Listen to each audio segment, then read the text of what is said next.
தல நம்ம 2 பேரும் விளையாடுறத பார்த்து அங்க வேற டக் அவுட்ல 2 பேர் தூங்கிட்டு இருக்காங்க தல. விடுப்பா நான் விளையாடுறத பார்த்தா எனக்கே தூக்கம் வருது. இருந்தாலும் எதுக்கு விளையாடுறேன்? 10வது ஓவர்ல இறங்கி இப்போ வர 43 வயசுல இப்படி ஆடுறேன் அப்படின்ட்டு நாளைக்கு என்னோட ரசிகர்கள்லாம் புகழ்ந்து பேசுவாங்கல்ல, அதுக்காகத்தான் தல. அப்ப நான் இன்னையும் புகழ்ந்து பேசுவாங்க தல. கிழிப்பாங்க. நீங்க எல்லாம் ஒழுங்கு ஆடினா நான் எதுக்குல இறங்குறேன்? நீ எத்தனாவது ஓவர் இறங்குன? 6வது ஓவர்ல இறங்குதல. அப்படி இறங்கியோ இன்னும் பால் அடிக்கிச்சுன்னா ஊருட்டி விளாண்டுட்டு இருக்க. ஏதாவது 4 4 5 6 அடிப்பேன்னு பார்த்தோம்னா ஊருட்டி விளாண்டனா மத்தவங்க தூக்கம் ஒழுமா வராதா? சரி தல, இவங்க பாவம் எனக்கு 5 கேட்ச விட்டுட்டாங்க. டேய் விஜய், அவங்க உன்னை விளையாண்டுக்கு தாண்டா விட்டுருக்காங்க.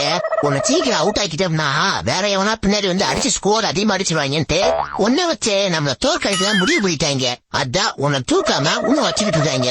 இதுல வேற உனக்கு பெருமை மயிறு வேற. போறப்போ இருக்கிற குறை பாலை அடிச்சுட்டு பேசாம மூடிட்டு போலாம். ஏண்டா எங்களை இன்னமுமாடா நம்பிக்கிட்டு இருக்க? எங்க பேசிக்கிட்ட பார்த்தாவே உனக்கு தெரிய வேணாமா? இன்னும் பச்சை பிள்ளையா இருக்கேடா.